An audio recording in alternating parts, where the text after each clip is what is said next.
আসসালামু আলাইকুম। আমি মোহাম্মদ মিরাজ কাজী, গোপালগঞ্জ জেলায় কোটালীপাড়া থানায় কোনো এক অজব পাড়াগায় আমার জন্ম।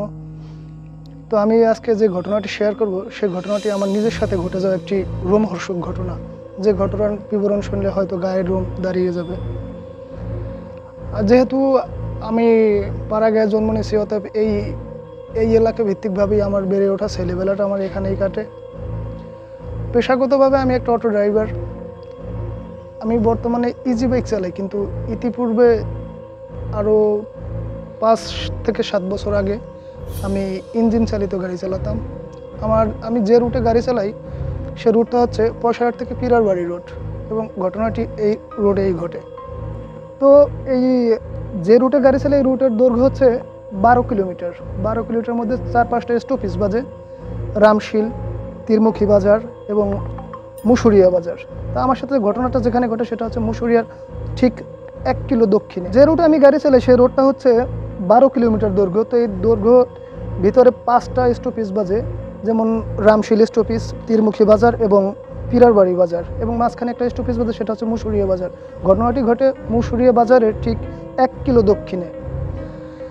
একটু বলে রাখা ভালো যে আমি যখন গাড়ি নিয়ে পিরারবাড়িতে ছিলাম তখন এক লোক আমাকে জিজ্ঞাসা করে, নাম প্রশান্ত দাদা, আমরা তাকে দাদা বলে ডাকি।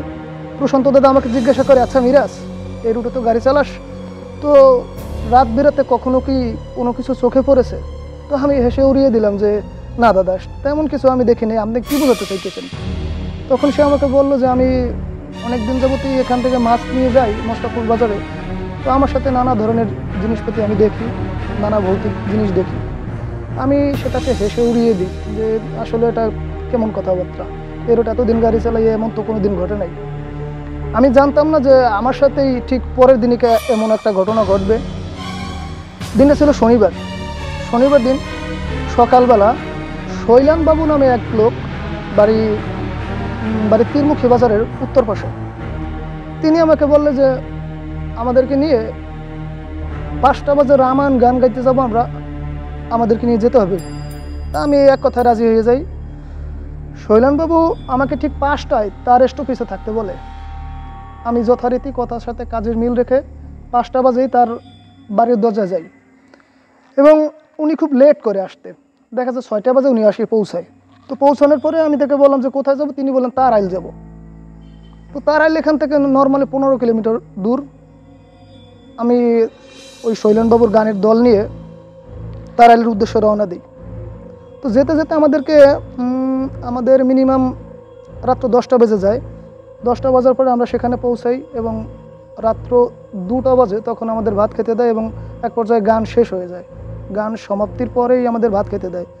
ওখান থেকে আমরা রওনা দেই। ঠিক 3টা বাজে এসে সেই শৈলানবাবুর স্ট্যান্ডে আমি তাকে নামাই দেওয়ার পরে শৈলানবাবু আমাকে বারবার রিকোয়েস্ট করছিল যে বাবা আমাদের সাথে চলো, আজকে রাতটা আমাদের বাড়িতে থাকবা, সকাল হইলে তুমি চলে যাবা। তো আমার তারা ছিল বাড়িতে, মা একা। আমি চিন্তা করলাম যে না, আমার বাড়ি যাওয়াই ভালো হবে। তা আমি বললাম যে কাকা বলছেন, ঠিক আছে, আমি তো যেতে পারবো না, আমি বাড়ি চলে যাই, মা বাড়িতে একা। অনেক রিকোয়েস্ট করার পরেও আমি তার রিকোয়েস্ট অ্যাকসেপ্ট করি না, এবং আমি যে কথা সেই কাজ, আমি চলে আসি। তো আমি কিছু দূর আসার পরে যেটা দেখলাম, যে আমি দেখতেছি যে আমার গাড়ির আলোর সামনে যে একটা বাচ্চা 4 পায়ে ভর দিয়ে, যাকে বলে হাঁপুর হেঁটে, এক রাস্তা থেকে আর এক রাস্তায় পার হচ্ছে। আমি এই ঘটনাটা দেখে রীতিমতো হতবাক হই যে আসলে এমনটা তো হওয়ার কথা না। কিন্তু আমার সাথে সাথে ওই প্রশান্ত দাদার কথাটা মনে পড়ে যায় যে গতকালকে সে এরকম একটা কথা বলছিল। তারপরে আমি ওটা আমার চোখের ভুল এটা ভেবে আমি আরও কিছু দূর গাড়ি চালাই। চালানোর পরে আমার গাড়িটা সম্পূর্ণ ফ্রি ছিল, কোনো লোক ছিল না আমার গাড়িতে, এবং আমি গাড়িতে একাই ছিলাম। আমি ইতিপূর্বেই বলেছি যে আমার গাড়িটা একটা শব্দচালিত গাড়ি, নো সিমন গাড়ির উপরে ডেকোরেশন করে 12 সিটের একটা গাড়ি। তো কিছু দূর যাবার পরে আমি অনুভব করলাম যে গাড়িতে অনেক লোক আছে, কারণ যেভাবে আমি চালাই আসছিলাম ঠিক সেই পরিমাণেই লোক গাড়িতে আমি অনুভব করতেছি। এবং কিছু দূর যাবার পরেই আমি একটা পোড়া গন্ধ পাইতেছি। তো যেটা হয় যে আমাদের গাড়িতে একটা বেল্ট আছে, বেল্ট পরলে সাধারণত এমন ঘটনাটাই ঘটে। এবং এই বেল্ট পোড়ার যে যথেষ্ট কারণ সেটা হচ্ছে যে অতিরিক্ত লোড যদি গাড়িতে থাকে তাহলে বেল্ট পোড়া গন্ধ বের হয়। যারা টম চালান বিশেষ করে তারা এই জিনিসটা বুঝতে পারবেন খুব ইজিলি। এরপরে এক পর্যায়ে গাড়ি আর সামনের দিকে আগাচ্ছে না। আমি হতবাক হয়েছে যে আসলে কি হচ্ছে আমার সাথে, আমি তো কীভাবে বাড়ি যাবো কীভাবে, আর এবং আমার প্রচুর ঘাম বের হয়।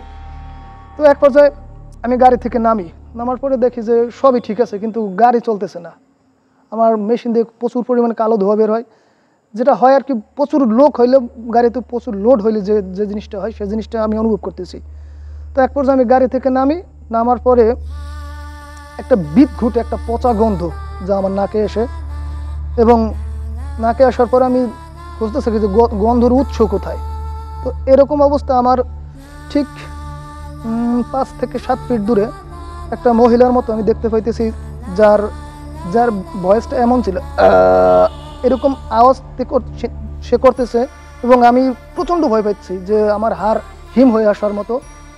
তো আমি যখন তাকে ভালো করে দেখতে গেলাম, তো দেখলাম যে মানে অর্ধপোড়া একটা মানুষ যেমন দেখায় ঠিক তেমনই।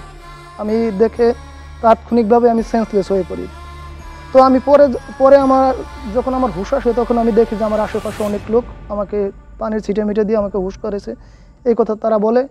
এবং আমার যারা চেনে জানে তাদের মধ্যে কিছু লোক আমাকে আমার পয়সারহাট বাজারে এসে দিয়ে যায়, এবং সেখান থেকে আমি এই ফজর আজানের পরে বাড়ি আসি। এবং আসার পরে আমার যেটা ঘটে যে আমার প্রচুর বমি হয়। আমি 4-5 দিন যাবত কিছু খাইতে পারি না, অর্থাৎ যাই খাই তাই বমি করে ফেলাই দিই।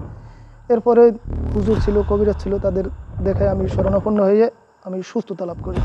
তো এই ছিল আমার আজকের ঘটনা। আমি জানি না কারো ভালো লাগবে কি লাগবে না, তো আশা করি সবাই ভালো লাগবে।